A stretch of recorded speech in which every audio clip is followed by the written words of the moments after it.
वरदों गुरुपदकंज कृपा सिंधु नर रूप हरि महामोहतम पुंजा सुवचन रवि करण कर। भक्तगणों को तथा धर्म अनुरागियों को मेरा हार्दिक नमन। सामवेद के श्री जवाल दर्शनम उपनिषद में आया है शब्द, जैसा श्रवण करें। चित्तम अंतर्गतम दुष्टम तीर्थम स्नाननैम शुद्धीयति सतसोऽपि जले धोतम सुरा भंडा मी वासुची अर्थात भीतर में रहने वाला दूषित चित्त तीर्थ स्नान से शुद्ध नहीं होता। जिस प्रकार सैकड़ों बार जल से धोने पर भी मदिरा का पात्र शुद्ध नहीं होता,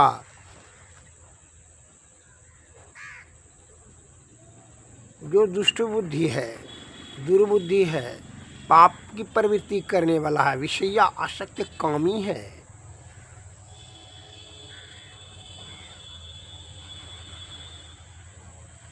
जहाँ तमोगुण और रजोगुण की भाव है,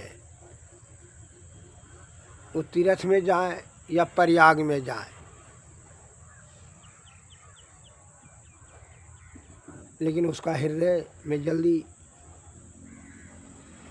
शुद्धिकरण नहीं होगा। सैकड़ों बार अगर यदि मदिरा का पात्र धोया जाए तो उसका बदबू नष्ट नहीं होता है, उसकी जो प्रवृत्ति है वो जल्दी नहीं छूटता है।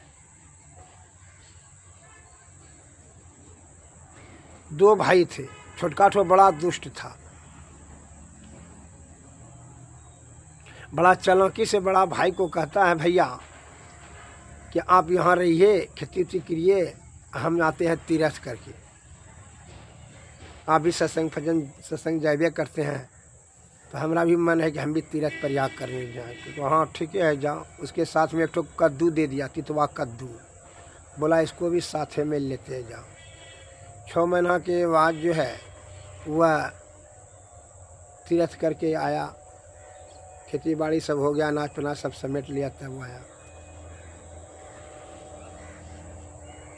घरे से पैसा ले गया था, जब आया तो काट करके कदुआ को बोला, बड़ा भाई ने काट के चखो तो कैसा लगता है, तीते लगता है। तो तीर्थ करने के लिए 6 महीना ही तीर्थ में घुमा, तो फिर मीठा नहीं हुआ। तो तुम्हारा जब हृदय अपवित्र दूषित गंदा है, आलसी है, विषय भोगी है, तुम तीर्थ करो या साधु महात्माओं के पास जाओ, गंगा स्नान करो या प्रयाग स्नान करो, तुम्हारा प्रवृत्ति में कभी बदलाव नहीं होगा, शुद्धिकरण नहीं होगा। शुद्ध चित्त के लिए सत्वगुण में रहना होगा, सदाचार का पालन करना होगा और आत्मचिंतन करना होगा। तुम तो छल कपट प्रपंच है, ये है, तुम तो काम के डर से चला गया तीर्थ के नाम से तीर्थ करने के लिए। पूरा प्रवृत्ति क्या सत्ववृत्ति हो गया, सतलोक हो गया, धर्म होगा? कदापि नहीं होगा।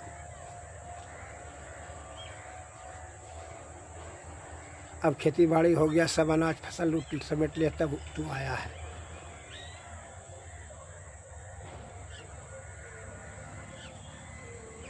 इस प्रकार तुम्हारे भाव को तो उसी समय हम समझ गए थे, लेकिन तुमको है जाने के लिए कहा जाए कि जाओ, तुम्हारा भी जो है समझ में आ जाएगा, तुम्हारा दुष्ट प्रवृत्ति नष्ट नहीं होगा।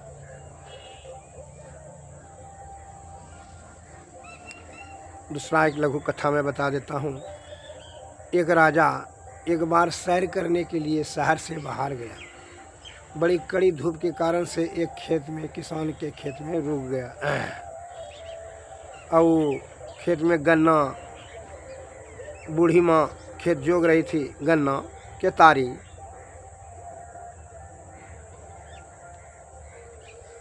जो है बड़ा प्यास लगा राजा साहब को। राजा साहब ने बूढ़ी माँ से कहा कि चाची पानी पिलाइए या कुछ भोजन पानी है तो दीजिए। तो बूढ़ी ने 2 केतारी लाई और उसको जो है निचोड़ करके, मशीन था उसको रस पेर करके निकाल के दिया पीने के लिए। राजा साहब 2 गिलास 2 लोटा गन्ना का रस पी करके भूख और प्यास दोनों शांत हो, बड़ा खुश है। तो उसके मन में आया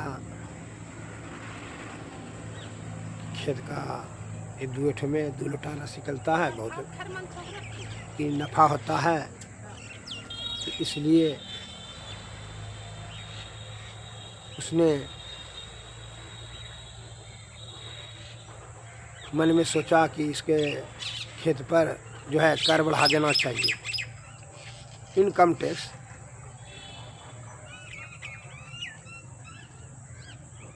तो दूसरा दिन उसी समय वह मन में विचार उत्पन्न हो गया, बहुत खेती में आमदनी है और इस सब का आमदनी बहुत कड़ा होता है।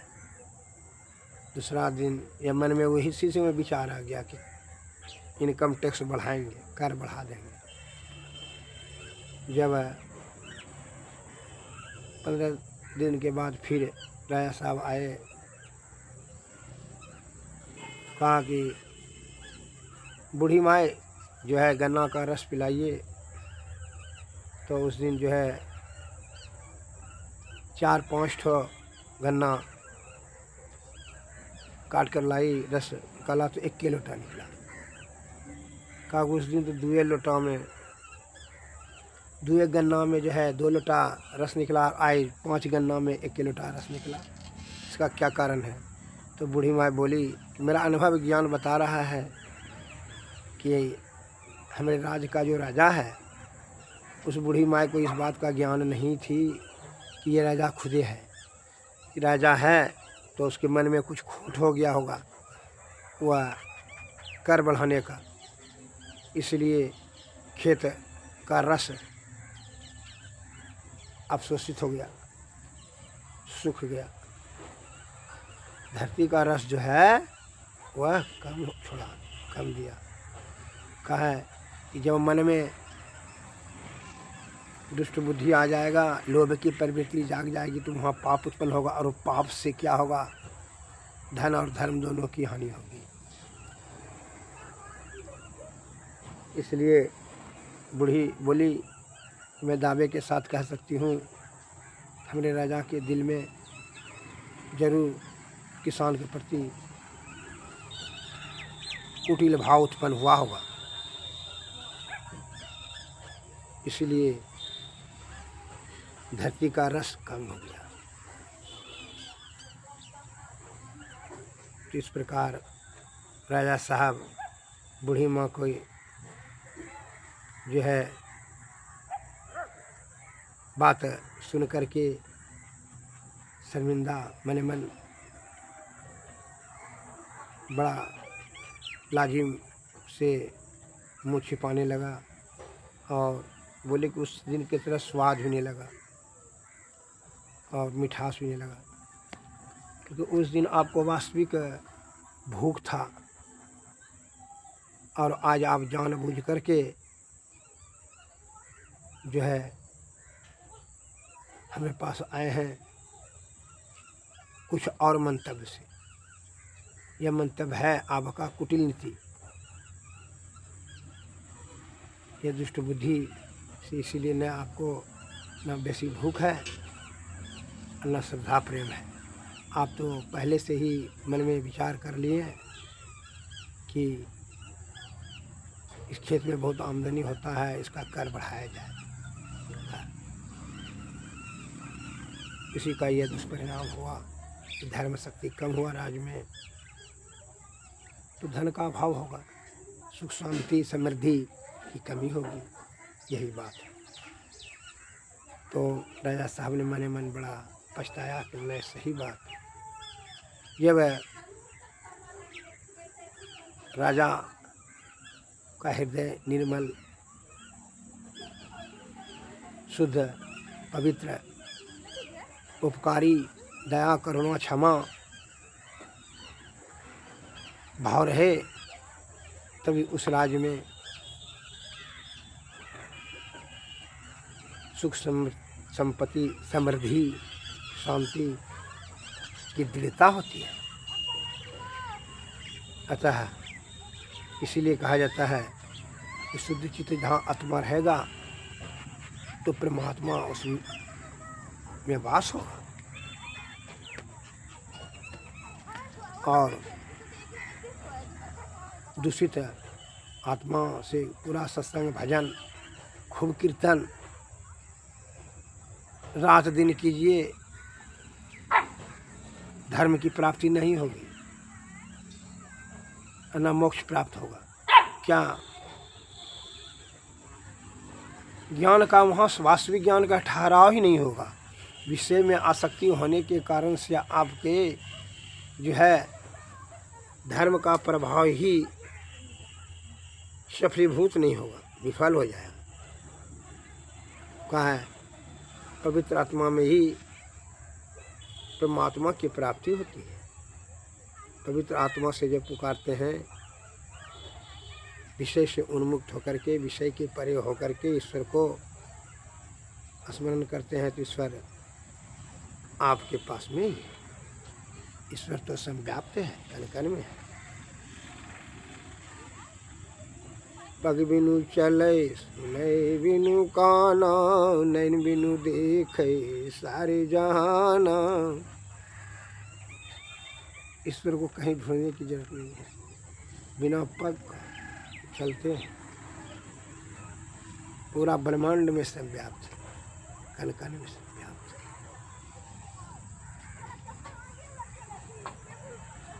है।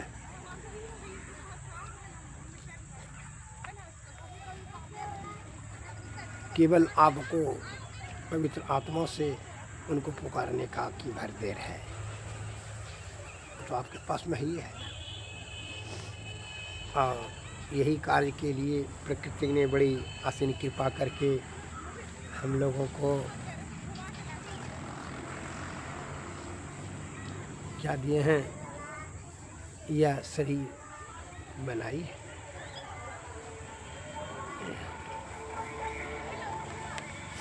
कि जीते जी आप क्या करें, ईश्वर में ये जीवात्मा को मिला दे।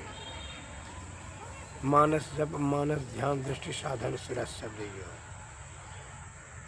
हमारे गुरु महाराज सूरज शब्द योग को सरल मार्ग बताते हैं।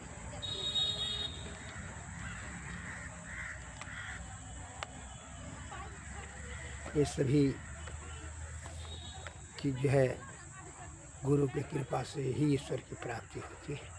अतः सद्गुरु के शरण में जाएं, निष्कपट निश्चल शुद्ध चित्त आत्मा पवित्र आत्मा से विषय से हट करके पूर्ण श्रद्धा और आस्था और पूर्ण विश्वास के साथ, तब उनकी कृपा होगी। क्या उन्हीं की कृपा से ही नर्तन को जो है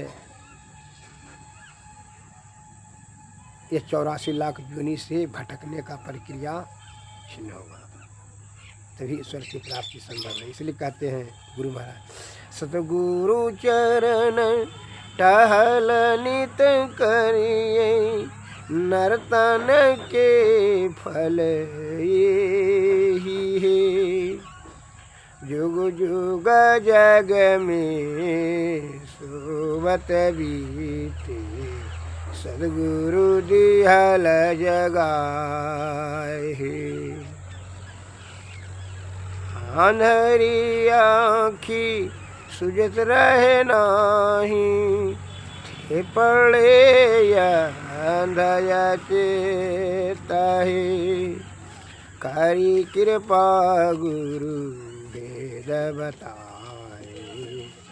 दृष्टि खुली मिटल यह चेत है, भाप प्रकाश मिटल अंधियारी, सुख भैल बहुत रहे। गुरु कृपा की कीमत नाही, मिटल 84 फेर। धन धन धन्य धन्य बाबा देवी साहब, सद्गुरु बंदी छोर है। तुम सम भेदी न दयाल में, कहत कर जोरी। सद्गुरु चरण टहल नित करिए, नर्तन के फल यही है। जुग जुग जग में सोवत बीते, दिहल सद्गुरु दिहल जगाए। श्री सद्गुरु महाराज, श्री सद्गुरु महाराज की जय।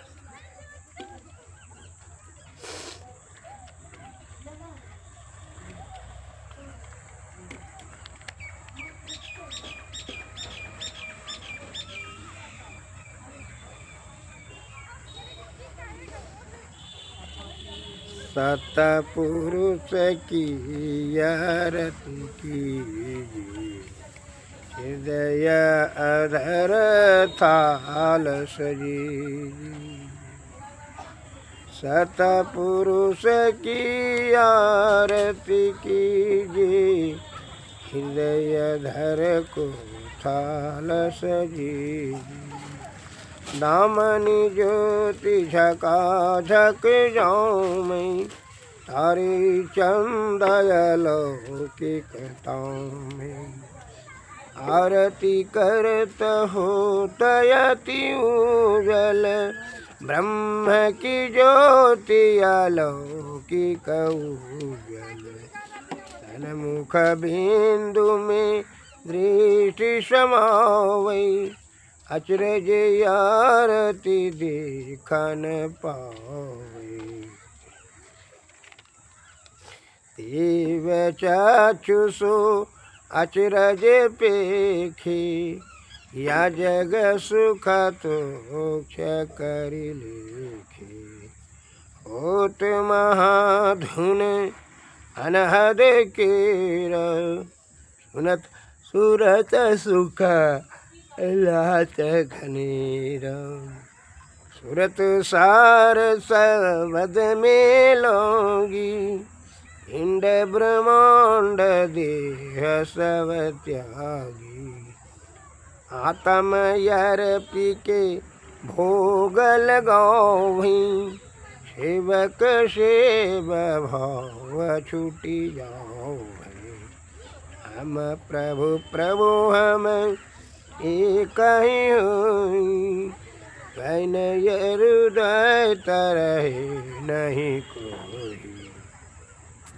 मैं ही ऐसी आरती कीजिए, हम जन्म बहुरी नहीं लीजिए। आरती सतपुरुष की आरती कीजिए, हृदय धर को थाल से। सद्गुरु महाराज की जय, श्री सद्गुरु महाराज की जय। सद्गुरुवे नमः, सद्गुरुवे नमः। जय जवाहर।